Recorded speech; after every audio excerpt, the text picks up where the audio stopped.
बात की है जब जेक सुली और नेटेरी ने पेंडोरा के बाकी नावी के साथ मिलकर धरती से आए लोगों से अपने प्लेनेट को बचाने के लिए युद्ध किया और उन्हें हराकर वापस धरती पे जाने के लिए मजबूर कर दिया। वहाँ पे सिर्फ वही लोग रहे जो उस प्लेनेट को बर्बाद नहीं होने देना चाहते थे। जेक को उसके साथी डॉक्टर ग्रेस के अवतार से पैदा हुई एक बच्ची भी मिली जिसका नाम उसने किटी रखा और उसने अपने पहले बेटे का नाम नेटेम रखा। वहाँ के सभी लोगों का मानना होता है कि हमारी जिंदगी यहाँ की देवी एवा की देन है और हमारी हर सांस इनके लिए समर्पित होनी चाहिए। इसी तरह जेक नेटेरी के साथ खुशी से अपनी जिंदगी जीने लगा। अब उसके टोटल 4 बच्चे हो चुके थे। धरती के लोगों के वहाँ से चले जाने के बाद उन्हें वहाँ पर कर्नल का बेटा मिला जो काफी छोटा था और क्योंकि कर्नल अब मारा जा चुका था इसीलिए उन्होंने उस बच्चे को अपने साथ ही रखकर उसकी देखभाल की और उसका नाम उन्होंने स्पाइडर रखा। वो भी जेक के बच्चों के साथ ही खेला करता था और उन्हीं को वो अपना परिवार मानता था। लेकिन नेटेरी के लिए अब भी वो एक एलियन ही था जो कि उसके बाकी के बच्चों से हमेशा अलग ही रहेगा। जेक ने खुद ही अपने बच्चों को लड़ने और हथियार चलाने की कला भी सिखाई। वो सब अपनी जिंदगी में काफी खुश थे। लेकिन एक दिन जेक को आसमान में एक नया तारा दिखा और इसका सिर्फ एक ही मतलब था कि धरती के लोग अपने स्पेसशिप से वापस पेंडोरा पर आ रहे थे। पर इस बार वो कुछ ज्यादा ही तैयारी के साथ आए थे क्योंकि उन्होंने अपनी पिछली हार से बहुत कुछ सीखा था और एक बार फिर से उन्होंने सब कुछ बर्बाद करना शुरू कर दिया। और इसके बाद हम वहाँ के लैब में एक अवतार को जागते हुए देखते हैं और ये अवतार किसी और का नहीं बल्कि उसी कर्नल का होता है जिसे नेटेरी ने इसके पहले वाले पार्ट में मार डाला था। उसमें कर्नल की सारी यादों को एक इलेक्ट्रॉनिक चिप की मदद से डाल दिया गया था और इस बार उसका मकसद जेक सुली को पकड़ना था जो आए दिन पेंडोरा के बाकी नावी के साथ मिलकर वहाँ पे चल रहे उनके काम में बाधा डालता रहता था। और आज भी वो अपने लोगों के साथ मिलकर एक हथियार से भरे ट्रेन पर हमला करके सारे हथियार को लूट लेता है। वहीं पे हम उसके दोनों बेटों को देखते हैं। वो भी अपने डैड की तरह ही काम करना चाहते थे और इसीलिए वो भी वहाँ के हथियारों को लूटने चले गए। पर उसी दौरान वहाँ पर हुए एक हवाई हमले में नेटेम घायल हो गया लेकिन खुशकिस्मती से उसे कुछ हुआ नहीं और जेक उसे बचाकर घर ले आया। वहाँ पे बहुत सारे नावी पहाड़ों की गुफा में छुप कर रहा करते थे क्योंकि इंसानों ने वहाँ पे आकर उनके घरों को तबाह कर दिया था। वहाँ पे जेक अपने बेटों को बहुत डांट लगाता है क्योंकि उसके मना करने के बावजूद वो लोग उसके पीछे गए थे। अब कर्नल और उसके बाकी के साथी अवतार एक बेस पे पहुंचते हैं। वहाँ की जनरल उसे बताती है कि जेक उनके लिए आए दिन मुसीबत बनता जा रहा है और अगर वो चाहते हैं कि पेंडोरा इंसानों के रहने के लायक भी बने तो उन्हें किसी भी हालत में जेक को पकड़ना ही होगा। इसके लिए उसकी आर्मी बहुत दिनों से कोशिश कर रही थी लेकिन उन पहाड़ों में उसे ढूंढना बहुत ही मुश्किल हो रहा था। कर्नल अपने साथियों के साथ उसकी तलाश करने के लिए जंगल में चला गया। वहीं पे जेक के सभी बच्चे भी घूमने के लिए आए हुए थे। वो कर्नल उस जगह पे जाता है जहाँ पर पिछली बार उसकी नावी लोगों के साथ लड़ाई हुई थी। वहीं पे जेक के बच्चों की नजर उन पर पड़ जाती है और वो ये बात जेक को बता देते हैं। जेक उन्हें कोई भी हरकत करने से मना करता है और चुपचाप उन्हें वहाँ से निकल जाने को कहता है। वो बच्चे उसकी बात मानकर वहाँ से जाने लगते हैं लेकिन अचानक से उनके सामने कर्नल और उसके आदमी आ गए जिन्होंने उन्हें बंदी बना लिया। कर्नल स्पाइडर को देखकर पहचान लेता है कि वो उसी का बेटा है। वो उन सबको अपने साथ ले जाने की तैयारी करने लगे लेकिन तब तक वहाँ पर जेक और नेटेरी भी पहुँच चुके थे और वो दोनों छुपकर अपने हथियारों से उन पर हमला कर देते हैं और वो किसी तरह उन बच्चों को वहाँ से भगाने में कामयाब रहते हैं। लेकिन इन सब में स्पाइडर पकड़ा जाता है और कर्नल उसे उठाकर अपने साथ ही ले जाता है। जेक अब अपनी फैमिली की सेफ्टी के लिए उन्हें कहीं दूर ले जाना चाह रहा था क्योंकि अब स्पाइडर पकड़ा जा चुका था और उसे डर था कि कहीं वो उन्हें उनका पता ना बता दे जिससे उसकी वजह से उसके बाकी के सारे लोग भी मारे जा सकते थे। इधर स्पाइडर को वो लोग जेक का पता बताने के लिए बहुत टॉर्चर कर रहे थे पर वो किसी भी हाल में उनके सामने झुकने को तैयार नहीं था।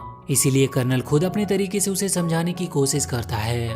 वो उसे वहाँ से बाहर निकालने का लालच देता है। इधर जेक अपने कबीले का मुखिया किसी और को बनाकर अपनी पूरी फैमिली को लेकर वहाँ से कहीं और जाने के लिए निकल जाता है जहाँ उसे वो इंसान कभी ढूंढ ना सके और बहुत सारे आइलैंड को पार करते हुए वो एक अनोखे आइलैंड पर पहुँचता है जहाँ के लोग पानी और जमीन दोनों जगह पे रहने में सक्षम थे।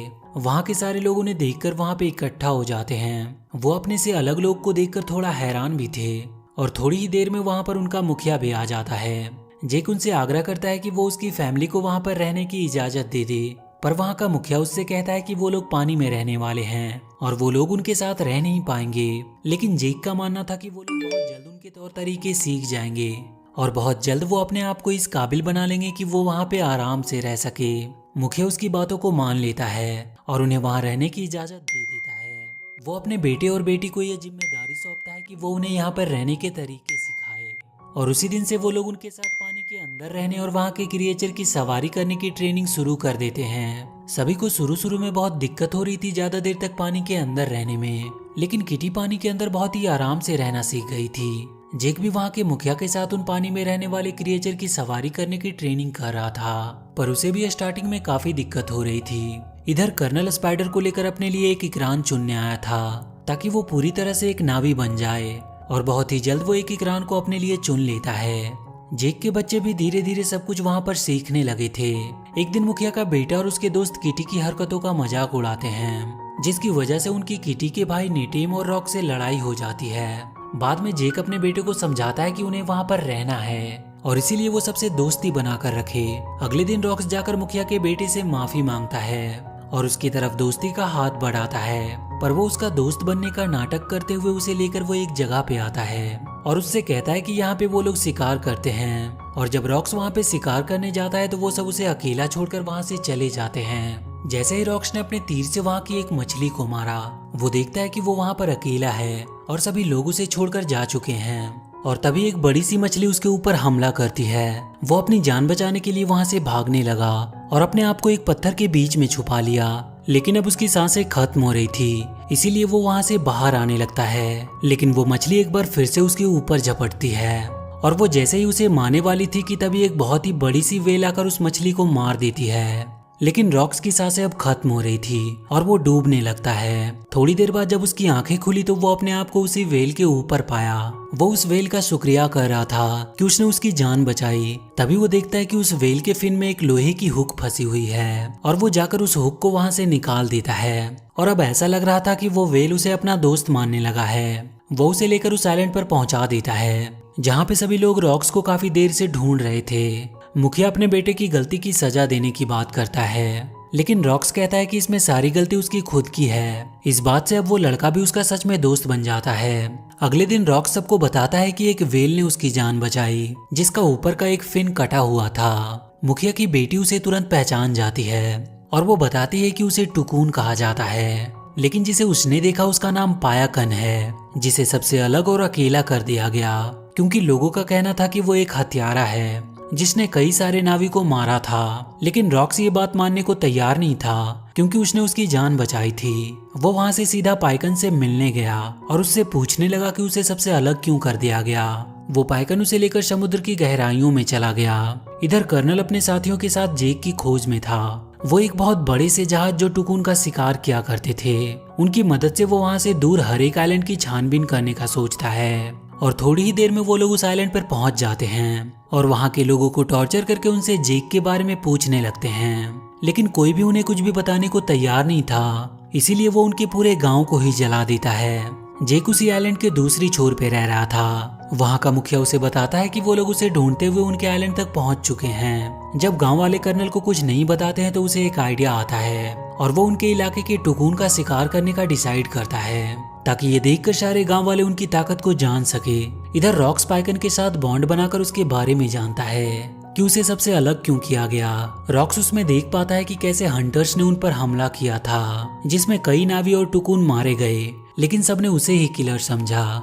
इधर वो हंटर अपने आधुनिक मशीनों का इस्तेमाल करके बड़े से टुकून को बड़े ही आसानी से मार गिराते हैं और उसे मारकर उसके अंदर से वो कोई फ्लूइड बाहर निकालते हैं जिसके इस्तेमाल करने से इंसान की उम्र बढ़ती नहीं थी और इसीलिए वो काफी महंगा भी बिकता था। वो लोग उस टुकून की लाश को उस आइलैंड के पास फेंक देते हैं, जिसे देखकर वहाँ के लोग काफी ज्यादा दुखी हुए क्योंकि वहाँ के रहने वाले सारे जानवर उनके परिवार के एक हिस्से की तरह ही थे। वो सब गुस्से में अब उन इंसानों से लड़ने का डिसाइड करते हैं, लेकिन जेक उन सबको समझाता है कि वो उनसे लड़कर जीत नहीं सकते क्योंकि उनके पास उनसे कई गुना ज्यादा आधुनिक हथियार हैं। वहीं रॉक्स को पाइकन की चिंता हो रही थी, इसीलिए वो उससे मिलने के लिए जाने लगा, लेकिन उसके भाई बहन उसे कहीं भी जाने से मना कर रहे थे और वो सब उसे रोकने के लिए उसके पीछे जाने लगे। वहीं वो देखते हैं कि पाइकन को एक तीर लगी हुई है और वो सब जल्दी से उस तीर को बाहर निकालने की कोशिश करने लगते हैं और तभी वो देखते हैं कि हंटर्स की शिप बहुत तेजी से उनकी तरफ आ रही है। रॉक्स जल्दी से सारी बातें अपने डैड जेक को बताता है और जेक सभी को लेकर उनकी ओर निकल पड़ता है। वो लोग बहुत ही मुश्किल से पाइकन के शरीर से उस तीर को बाहर निकाल पाते हैं, लेकिन अब वो हंटर उन सब के पीछे पड़ गए थे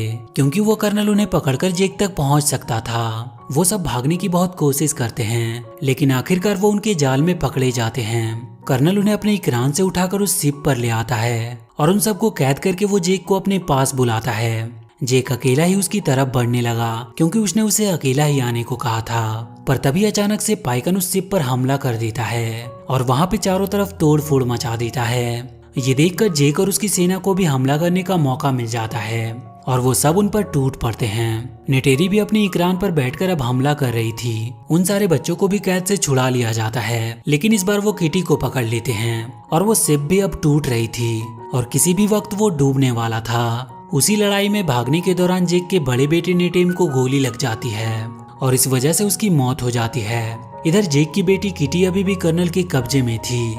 जेक और नेटेरी अब पूरे गुस्से में उसे मारने के लिए निकल पड़ते हैं और वहां शिप पे पहुंचते ही वो दोनों घायल शेर की तरह उन सब पर टूट पड़ते हैं और वो उन्हें बहुत ही बुरी मौत मारते हैं। लेकिन वो कर्नल किटी को चाकू की नोक पे रखकर जेक से उसका हथियार फेंकने को कहता है, लेकिन तभी नेटेरी स्पाइडर को पकड़कर उसे मारने की धमकी देती है, जिससे डरकर कर्नल किटी को छोड़ देता है। जेक सबको वहां से जाने का बोलकर खुद कर्नल से लड़ने लगता है, लेकिन अब वो शिप पूरी तरह से पलटने वाली थी, जिसकी वजह से वो सब शिप के अंदर ही फंसने लगते हैं। जेक आखिरकार किसी तरह कर्नल